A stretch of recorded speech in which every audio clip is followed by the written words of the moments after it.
ಹುಟ್ಟುಹಬ್ಬದ ಶುಭಾಶಯಗಳು. ಎಲ್ರಿಗೂ ನಮಸ್ಕಾರ. ತಾವು ಇಂದು ನನ್ನ ಹುಟ್ಟುಹಬ್ಬದ ಬಗ್ಗೆ ನನ್ನ ಮನೆಗೆ ಬಂದು ನಿಮ್ಮ ಶುಭ ಹಾರೈಕೆಗಳನ್ನು ಸಲ್ಲಿಸಿದ್ದಕ್ಕಾಗಿ ನಿಮಗೆ ಧನ್ಯವಾದಗಳು. ಹುಟ್ಟುಹಬ್ಬ ಎಲ್ಲರ ಬದುಕಿನಲ್ಲಿ ಒಂದು ಮಧುರವಾದಂಥ ಕ್ಷಣ. ನಮ್ಮ ಹುಟ್ಟುಹಬ್ಬದ ದಿನ ಒಂದು ಆತ್ಮಾವಲೋಕನ ಮಾಡಿಕೊಳ್ಳುವ ದಿನ.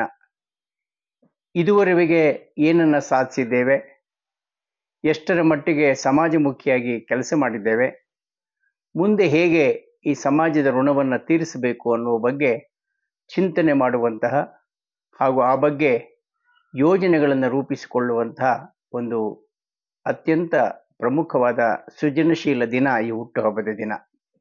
ಎಲ್ಲರೂ ಹುಟ್ಟುತ್ತಾರೆ, ಎಲ್ಲರೂ ಸಾಯ್ತಾರೆ. ಆದರೆ ಹುಟ್ಟು ಸಾವಿನ ನಡುವೆ ನಾವು ಮಾಡುವಂತಹ ಒಂದು ಮಾನವೀಯ ಸೇವೆ ಅದು ಶಾಶ್ವತವಾಗಿ ಉಳಿಯುತ್ತೆ. ನಮ್ಮ ಯಾವುದೇ ಕ್ಷೇತ್ರ ಇರಲಿ, ಆ ಕ್ಷೇತ್ರದಲ್ಲಿ ಶ್ರದ್ಧೆಯಿಂದ, ಪ್ರಾಮಾಣಿಕತೆಯಿಂದ, ಸಮಾಜಮುಖಿಯಾಗಿ ಕಾರ್ಯನಿರ್ವಹಿಸಿದಾಗ ಅಂತಹ ವ್ಯಕ್ತಿಯ ಬದುಕು ಸಾರ್ಥಕ ಆಗುತ್ತೆ. ನನಗೆ ಬಸವಾದಿ ಶರಣರ ವಿಚಾರಧಾರೆ, ಕನ್ನಡ ಸಾಹಿತ್ಯದ ಮೌಲ್ಯಗಳನ್ನು ಸದಾಕಾಲ ಸ್ಮರಿಸಿಕೊಳ್ತಾ ನನ್ನ ಬದುಕನ್ನು ರೂಪಿಸಿಕೊಳ್ಳಲಿಕ್ಕೆ ನಾನು ಪ್ರಯತ್ನ ಪಟ್ಟಿದ್ದೇನೆ.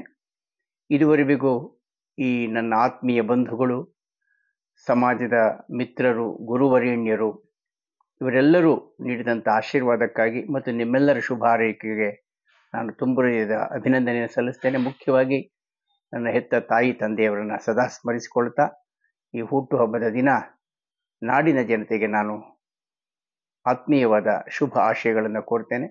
ಮುಂಬರುವ ಎಲ್ಲ ಹಬ್ಬ ಹರಿದಿನಗಳಿವೆ. ಇವತ್ತು ಹುಣ್ಣಿಮೆಯ ದಿನ, ಪೂರ್ಣಚಂದ್ರದ ಹುಣ್ಣಿಮೆಯ ದಿನ. ಇವತ್ತು ನಾಡಿನ ಜನತೆಗೆ ಎಲ್ಲ ಶುಭವನ್ನು ಕೋರ್ತಾ ನನ್ನ ಹುಟ್ಟುಹಬ್ಬದ ಶುಭ ಹಾರೈಕೆಯನ್ನು ಪ್ರೀತಿಯಿಂದ ಸ್ವೀಕರಿಸ್ತೇನೆ. ನಾನು ದೊಡ್ಡ ಸಾಧಕನಲ್ಲ, ಒಬ್ಬ ಸಾಮಾನ್ಯ ವ್ಯಕ್ತಿ ಅನ್ನುವ ವಿನಮ್ರ ಭಾವನೆಯಿಂದ ನಿಮ್ಮ ಅಭಿನಂದನೆ ಸ್ವೀಕರಿಸ್ತೇನೆ. ನಮಸ್ಕಾರ.